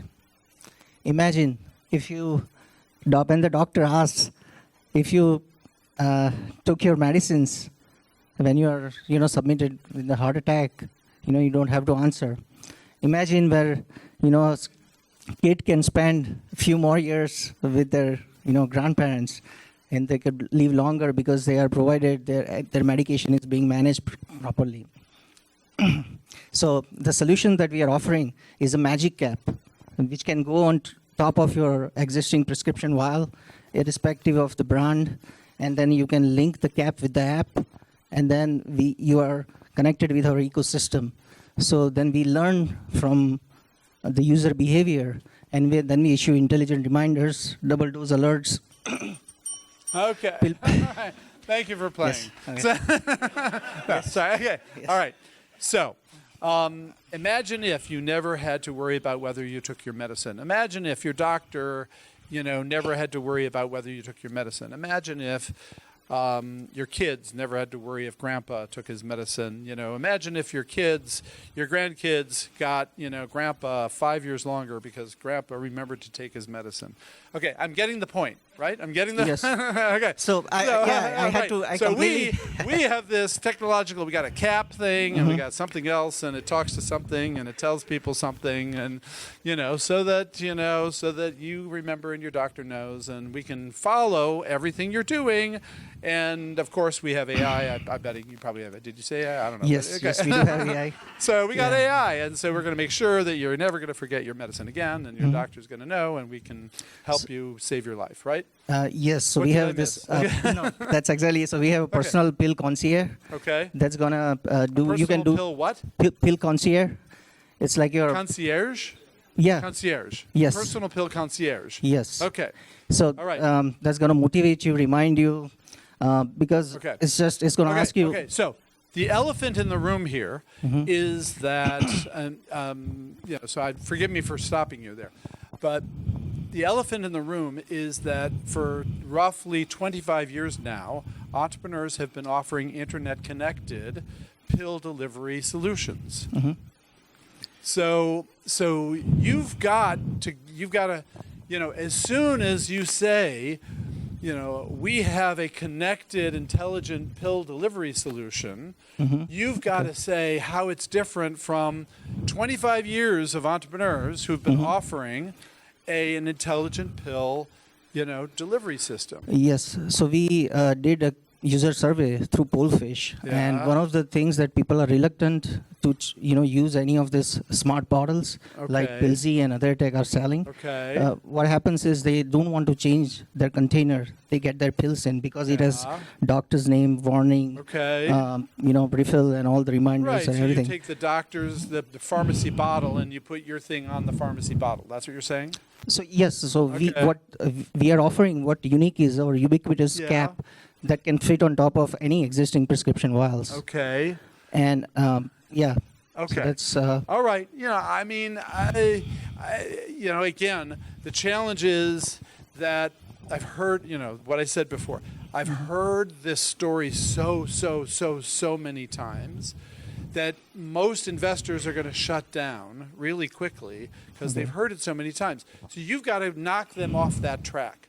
How do Okay. you knock them off that track? The way you would knock them off the track is with some probably it's data, but some evidence that says the best-selling internet-connected pill delivery solution, whatever it is, MediSafe. right now, yes. has God bless these guys, they got compliance up from 60% to 85%. We have 98% compliance. Okay. If that's true, right? So, So yes. that is, so everybody knows there are connected pill solutions. What I got to know is that you are dramatically better than all of the other connected pill solutions. Now, it's okay. I get the point that survey says that Grandpa wants the bottle to be the original bottle, but what really matters is does he comply? Exactly. So right? yes. Okay. So we are gonna provide a gateway where you Yes. don't need a cell phone, Yeah. and you can control multiple magic caps. So Okay. any caregiver. So we are selling peace of mind to the caregivers who manage multiple medications, and Okay. they have to be on top of the schedule. Okay, so peace of mind is good, but compliance is better. Yes. Right? So Okay. yes. Okay. Okay, Okay. and I know you. I know Yeah. you know that. I'm just saying. Yes. Don't use peace of mind as a benefit, because what I don't know how much peace of mind you're giving me. What I really want to know is, are you twice as good as the best alternative in terms of compliance? Yes. So we are integrating caregiver. So Okay. just digital Okay. intervention alone is not Okay. enough. But when you have caregiver Right. integrated, Right. So you got the- multiple backstop yes, solutions. I and get that. also our bot is Okay. going to figure out if Okay. efficacy of drug A versus drug B. Okay. By gamification and asking Okay. questions. And Okay. Yes, Okay. we I have- get it. I get it. uh, Okay. okay. All right. Thank you so much. Watch out. Thank you. Okay. Thank All you. right. Okay. All right. Okay. Got it. I love those passionate entrepreneurs. They just want to keep telling you how great their product is because I know it's great. Okay. Thank you. I appreciate that. All right. Okay. Next up, we have Yes? Eugene and Inuro. Yes. Okay. Eugene, Well, what the hell are you doing with the unicorn horse in your Well, hand? Huh? I will show you. Yes. Can you It's making noise. Yeah. Okay. Can you assist me? Because I need to show you something. Anybody know how to turn this off? Okay. All right. Oh. Well, so I'm building a silently flying robot, which is looking and operating like a bird, and which can be used for goals and in conditions where no one any kind of drone, for instance, in military surveillance or for pipes or energy grid inspection in hard-to-reach locations. And Okay. It's looking like a bird. Okay. All right. So now we're cheating here because we talked before. Yeah. But here's what I heard.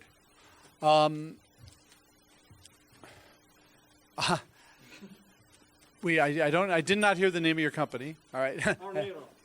Orniro? Okay, Orniro as in ornithology. Ornithology robotic, right. Okay. So we're on, Orniro. We're building a self-flying bird. Silently flying A what? robot. Silently flying robot. Silently Yep. flying Robot. bird that is better than drones for inspecting pipelines and gas leaks and a bunch of other stuff. Yep. Okay. In part, because they can be What did I miss? used. What did I miss? What did you miss? Yeah, I just said that They can be used about in 12 seconds, right? in goals and conditions when other drones can be used. Cannot be used. Okay. So, okay, right. So, all right. So now, so you've got the challenge. The challenge you've got is it's really hard for me to visualize what you mean by a silently flying bird drone. Silent flying robot, which is looking Silently, that's right. and Silently operating like a bird. Well, bird robot, right? Yep. What it's, and I actually kind of looked at your wing before. Yep. And I still don't get it, right? Okay. I still don't get it. Other than, so the challenge you've got is we're sitting there looking at that, thinking, does that thing really flap? Is that what it really does? This one not, because this is heavy, really. It looks pretty heavy, right? Yeah, this my Okay. 100%. Yes. This already look something from the real stuff, because this is already light. Oh yeah. And, I brought this one. Yes. Because this is sandbox on which I'm working on. Okay. And okay. the final version will be made from carbon fiber and so on. So that will be much lighter. Okay. So a this silently flying robot. Yeah. So now, okay. So for all you guys, right? So when he says silently flying robot, is it obvious to you what it is? No. Okay. How many? Okay. So how many? This is unfair, but how many of you gave him the benefit of the doubt and said, "Boy, if he can make a silently flying robot, that'd really be cool"? And okay, some did. And then, because you're his lawyer, right? Okay. Yes. Because when Okay. you are flying, when you are in, You should go talk to him. He loves you, right? Okay. I'll do. When you are in a mission, And he's going to give you a free legal service, right? That's what I heard. I Right? saw that. Okay. I already got your. So, your okay. visa, yeah. And how many of you said, "What the is he talking about?" Okay. So most of you, okay, right? You see, so you see the challenge there. How can you use your words to paint an image of what you're doing that will get across quickly and easily, so that you can talk about the benefit? How could you say this? How you want me to do it? Yeah. Okay. So now you okay. Yep. So I'm going to do something that I told you not to do, right? Yeah. Right. Okay, I'm going to go in an entirely different direction. So, hi, my name is Eugene from Orniro. Orniro. My name is Eugene from Orniro. Drones are taking over the world, right? But the problem with drones is they're too noisy and too unstable for a whole bunch of important applications. We've invented a silent drone that can go where other drones cannot go. So that will enable oil and gas companies, power companies, all sorts of companies that wish they could use drones to use autonomous inspection vehicles where they currently cannot use them, saving them millions of dollars a year for inspection and saving them incredible amounts from losses due to leaks and breaks and damage. Nice. Thank you. I will try. Okay. Thank you. So I'm sorry, right? So I think I don't know how close that was. Yeah. but, Right. Absolutely. But I mean, I think you need to start with the benefit, and then when people say, "How did you manage to create a silently flying drone?" But then you can get into the technology. I try to avoid the problem mentioned, because the problem is exactly they are noisy. Right. So what I did is, as a counterexample, there may be a situation where you do start with the other side, because everybody understands drones. Nobody's going to understand your flying bird. Yep. Right? Yeah, right. But everybody understands drones, so you create this context that everybody gets, and then you make it clear that you can deliver a benefit that all those other drones can't deliver. So that's unlike drones, what we can deliver, but you don't have to get into the flapping metal, right? Right. Okay. Actually, there will be almost no metal. I know. It's all Yeah. carbon fiber. Yeah. I get it. Okay. All right. Okay. Nylon, carbon All right. fiber, and thank you. Thank you, Eugene. Okay. All right. Okay. Yes, I can hardly wait. All right.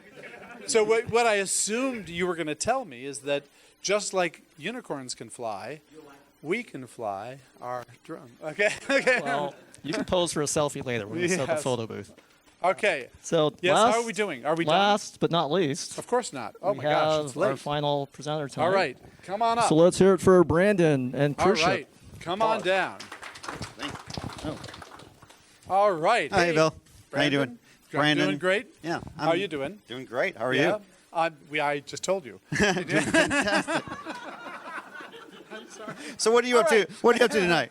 So, I'm trying to teach entrepreneurs how to get their Great point idea. across in 20 seconds. Why don't you show them how, okay? Okay. Tell them what cruise ship is. Well, thanks for asking. Yeah, so I have a future creation app, right? Think about posting on social media your future that you haven't done yet. We all know that we have posted the past, what we had for lunch today or what we did last week. But what are you doing tomorrow? What are you doing next weekend? What are you doing 5 years from now? Make that future visual so that you can see your friends and what they're doing and participate in their plans, their goals, their aspirations. Let them see what you're doing, right? We're not going to use our old technology, take the BlackBerry out of your pocket and throw it away. Put Instagram, Evite, WhatsApp, put it all together in one app. Okay, I was waiting for the bell. You're okay, but okay. So we are developing a future creation app. So we all know people post what they had for lunch on Facebook. What we're going to have people do is post what they're going to do tomorrow or in 5 years. And so you sort of create the visual of what your future will be. And then you kept talking. And I'm not, what did you... You're ready to download it now then, huh? And what were you... So after that, what were you saying? So I lost track. So for whatever reason, I apologize, but I'm not remembering what you said after posting and visualizing what you're going to do in the future. Well, what did you say then? So that you can see your friends and participate in those. Right. goals, Okay. You're right. So and so it's social and so it's community. You can see what your friends and family are planning on doing. And I was assuming where you were going to go was, research shows that by articulating or visualizing the future you want, you're much more likely to stick to a plan to get to that future, and you have the social pressure to stick to that future, and so you get your goals accomplished, much more likely to get your goals accomplished than if you just keep them silent to yourself. Is that what you were saying? You got it perfectly. Okay, why couldn't you say that earlier, though? So what does the research say? What does the research say? Well, yes, if you share plans with your friends Yeah. and your family, Right. you are a lot more likely to actually follow through with them. Okay, how much more Unless- likely? How much more likely? Well, I don't know. We're not that okay. scientific. We're more of a We're fun not that app. scientific. Okay. So then the next question. So the other question that is going through my head is, I get it. Sounds nice. Makes sense. I believe the concept, which you didn't fully articulate. That you were more likely to achieve. You didn't quite articulate it that way, but I was assuming that. So I believe in it. But then what's going through my head is, why is this a business? Yeah, I would say the same thing about Instagram. Why is just photo sharing a business? Okay. But I would also say that WhatsApp is a business. It's Okay. bought by $22 billion. Okay. Why is technology, SMS, email, phone calls, why are they all Okay. business? They're all communication. Okay. So put, again, Yeah. an AI-driven Okay. decision behind that. What are you doing tomorrow, I asked. What are you Okay. doing next week, I asked. What are you doing So the 5 goal years is to get 10 ago? million users and advertise to them. That's the goal? Well, or subscribe, right? I mean, Okay. don't we all wish we can get on Facebook and opt out of advertising? Okay. So why not? So Okay. why can we not book things through the app? Why can we not Okay. pay each other through the app? Why Okay. can't we actually see people's futures right now? Because we have Well, we certainly old could. technology doing it. No, it's not a technology. You can do it on Facebook today. Right? Yes, but it's incredibly friction heavy, intense. We make it fun, Yeah. easy, and easy to post. Just like Okay. Snapchat, like Instagram. Make it visual. Okay, make why it so can't I fast. just use Instagram to do it? They don't have that This tool. is my tomorrow. Sorry, they don't have it. Okay, what don't they have that you offer? Right. What We do have they- the tool that creates those visual features. A visual calendar that you can, that you can participate in. But we also That's have what you're saying. AI that brings suggestions to you. I can't just put on my calendar tomorrow I will be special, right? Are you doing that right now? I'm trying. Yeah, but the 17-year-olds aren't. No, Right, no, they're no. not. I get it. Okay, so where I'm getting at is we are a future creation tool. Is that what Correct, you said? yes. We are a future creation tool. So that's really hard to understand right there, right? A future creation tool. That's kind of an okay tagline, but it's not clear what you're doing, right? So if you want to create your future, you need to articulate what that future is going to be. We help you do that. We are a future creation tool. Is that, I don't know. Sounds like you got it perfectly. Okay. Nice work. All right. Okay. Thank you. All right. All right. Cheers. Okay. Great. Thank you. Ladies and gentlemen, let's hear it for Bill. Thank you. And the presenters. Thank you. And you know where to Ladies find me. Thanks. and gentlemen, stay in your seats. Bill, hang out. Oh, it's time for the raffle. So we have 3 books from Roger Royce, who's going to be speaking at our meetup next week. Top 10, well, dead on arrival, how to avoid the legal mistakes that could kill your startup. Hopefully no one here is dead on Making arrival. any of them, right? Bill, you want to do the honors? Drum roll, please. Wow. Okay. So am I picking, I'll pick one at a time. One right? at a time. You got 3? One at a time. This is hard. And the winner is... The winner is Bill Reichert from Garage Sale. No, sorry. No. The winner is Valerie. I'm betting they're Valerie Y. Valerie, are you here? Valerie. Come on down. Yalushik. Valerie Yalushik. Извините, пожалуйста. I'm so sorry. Not so well, but okay. Okay, thank you. Congratulations. Good job. Thank you one more time. Okay. By the way, we are going to set up a photo booth. Bill's agreed to take selfies with everybody with the unicorns, so he'll be right here. So, and I get to keep Valerie's card? Yeah, sure. Oh, great. What are you going to deal with it? Okay, thank you. Yeah. Thank you, Valerie. Okay. Visual. And the second Okay. winner is... Ready? And the next, I don't think everybody's card's in here. And this winner is, this is unfair.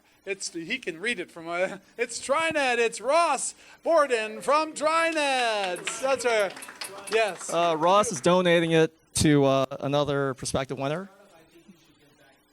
Yes. Okay. Okay. Giving back. And plus, he's already got a copy. That's really generous of you, trying that. Okay. Thank you, Ross.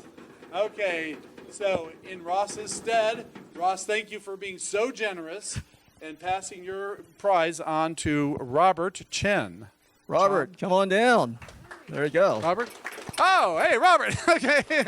Congratulations. Good job. Good job. All right. Congratulations. All right. Okay. All right, and the final winner tonight last, but is... certainly not the least. drum roll. Come on. I know you're all crossing your fingers. Come on. And it is Raymond Guo. Raymond, come on up. down. All right.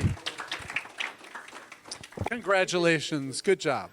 All right. So Bill's and gonna... Roger is also a great resource for all of you. Bill's gonna stick Okay. around here, answer Okay. questions. All right. And also, he's happy to... Hug unicorns? He's happy to pose for a selfie like this. So. Yes. Oh, really? Okay. All right. As long as everybody promises not to post. Yeah. All right. Okay. Great. All right. So, all right. So, any questions, or we got about 5 minutes, right? You want to take group questions, or you want them one-on-one? Are there group questions? All right, let's take a there few are. grout questions. Is that okay? to do Just a that? few. Go All ahead. right. Okay. Oh, okay. So any advice on like when I send an initial email? You talked about the pitch deck. So the question I always get Yeah. from entrepreneurs is, I don't have, any friends in the venture capital community. I don't have any warm referrals from the entrepreneur community. How do I connect with an investor if all I have is their email address? So generally what, 99% of the time what people will say is, certainly you've got to find someone who can vouch for you, who's got some connection to whomever you want to get to. And you can say, Bob recommended that I get, at a minimum, you should be able to say, Bob recommended that I reach out to you because you invested in X, which is which is in a similar industry as my company Y, right? So ideally, you want to figure out some connection there. It is almost impossible. I mean, it's at less than 0.1% chance.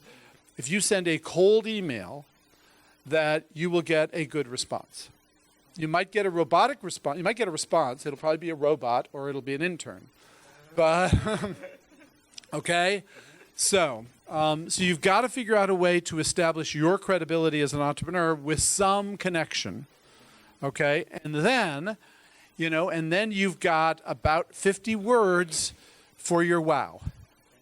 So the point is, at the top of any communication you send to an investor, you've got to have a written version of your wow.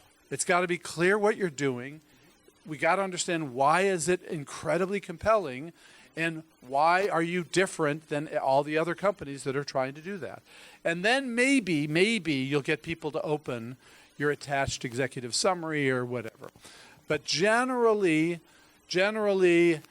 you want to have some credibility establishment in terms of a relationship, and then a simple, clean email with the wow that says, we've got a seed, a Series Seed deck that we're using now. Can I send it to you and schedule a time to talk? That's about as good as it's going to get, and so you might get a 5% response for that. I mean, it's tough. It is really tough. So there was one other question. Right there. But he ran away. Hey. Oh, okay. Yeah. Thank you for the talk. My question is, how will you answer the question from investors? How will you protect yourself from being copied? Yeah. I always get that, and I think that everything can be copied if it's not only the patent or something like that. Yeah. I mean, it's so what we look for is, so this is sort of the inverse of one of the things we want to see in every startup we're investing in, and that is we want to see an unfair advantage. What unfair advantage do you have that will create some distance between you and the competition? So your unfair advantage could be a whole bunch of different things. It could be proprietary technology that's not easy to replicate. But that's a technology-based business. What was Uber's unfair advantage? What was Uber's unfair advantage? Pardon? What? Well, then no. I mean, that wasn't. I mean, what was their unfair advantage at the beginning? Yeah, but there were other ride-sharing apps. There were other ride-sharing apps out there. They were not the first ride-sharing app. Lyft actually started before Uber started. It wasn't called Lyft at the time. It was called Zimride. But there were a bunch of other ride-sharing apps out there. Uber's, and so, it's hard. The short answer is anybody could have copied Uber. And people did, and they tried. The more nuanced answer to the question is, the reason Uber won initially is that Uber was willing to break the law. As a business strategy, Uber was willing to break the law. And it was very hard for all the other entrepreneurs to conceive of a business model that was illegal and proceed with it. But Uber basically said, we may be breaking the law, but we're providing so much value and nobody's really going to enforce the law. Well, it turned out that wasn't always true, but it was frequently true. But having the chutzpah to have a business model that was willing to break the law turned out to be an unfair advantage that they had. Now, I'm not recommending this to anybody. Okay? What I am recommending is figure out what your unfair advantage is, and that's your answer to how do you avoid having somebody simply copy you? Okay? And so it would be a longer discussion because I'd have to know what you're doing to brainstorm where you might find an unfair advantage. But it is an issue. If you got nothing, I'm a little anxious, about another wellness app. I don't mean to pick on Anita, okay? How hard is it to put up another wellness app, right? So, she needs to have an angle and an approach that is driven by her team that nobody else is using, and then collect data that she can then use to refine her process to make it more and more effective to get, outcome data that beats everyone else. So to have outcome data that's better than everyone else is not simply copyable. So if you can create, an approach that does deliver better outcomes, just because you have another app that looks like your app doesn't mean you're going to have the same outcome. But, okay. Now with that. Any more questions for Bill? Did we have? Oh, yeah. Okay. Wait a second. He already asked a question. Okay. You could go. Okay, go ahead. So Google is it was not the first search engine, right? They were, I think, 13th or 18th or something. Right. So if Google comes and pitches okay, we have a search engine, there are 12 other competitors. Right. So what benefit they can say that, okay, this is different than the 12 others? Yeah. So right? That Google basically borrowed this approach from academia, which they call page ranking, which is just citation ranking, right? So they said, it's not the value of a paper in the academic world is not how many people read the paper. The value of the paper is how many people cite the paper. And they said, let's apply that to the web. So the importance of a web page is not how many people read the web page. The importance of a web page is how many people cite or link to the web page. Let's use that as a way to build a directory of web pages, and we'll call it page ranking and all that stuff. So they had this angle. Which differentiated them, which was just a little foot in the door that they could talk to people and say, we're different than all the other search engines. We're not just monitoring visits, we're monitoring links. And nobody else is doing that. And people thought, oh, that's clever. Let's see how that goes. Right? And then because they got Sequoia and Kleiner, they were able to convince Yahoo, which, said, well, how important is search? Search, not that important. Okay, Google, we'll use you for our search engine. And then kaboom, right? And then they stole pay-per-click. Is anybody here from Google? So, okay. But right? So Google, how does Google make money? Ads. Where did they get the technology for their ad engine? They stole it from another company, which eventually became Overture, which eventually was bought by Yahoo, which eventually sued them, which eventually got $100 million from Google, plus some stock, because Google stole their IP. But for Google, by the time the courts settled, $100 million was chump change. So, again, I'm not encouraging you to steal. But I got to tell you, sort of the lessons from Silicon Valley are kind of conflicting, right? In terms of what it takes to win. So, yes, Ross.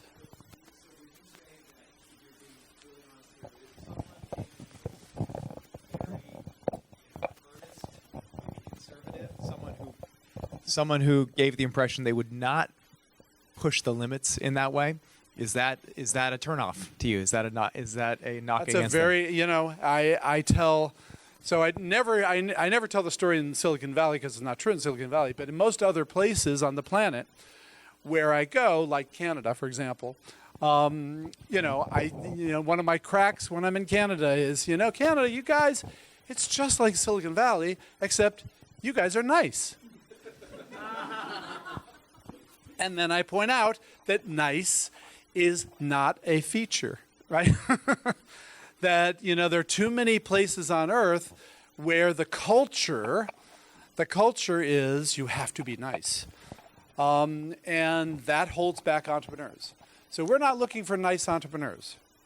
We're not looking for nice entrepreneurs, believe it or not. We're looking for entrepreneurs who have an incredible sense of urgency.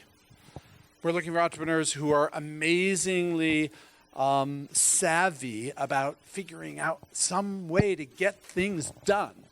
So we're, and I sometimes make the point, we're not looking for smart entrepreneurs, because smart entrepreneurs almost always have this sort of framework of academic smarts, that the point of being smart is to always have the right answer. And this is the reason why most successful entrepreneurs were not good at school. Most successful entrepreneurs, not entirely true, but most successful entrepreneurs, it's not that they're smart, it's that they're savvy. And so savvy students figure out how to get by without doing too much work. Savvy entrepreneurs figure out how to get things done without making it hard. And that's what you want, because there's so much you got to get done. You want savvy. You don't want smart. You want urgent. You don't want nice. So we want to see entrepreneurs not entrepreneurs that are going to break the law, but entrepreneurs who are going to push every angle to see what works, and hopefully what works is legal. Hopefully, right? So no, that's a great question. I don't know.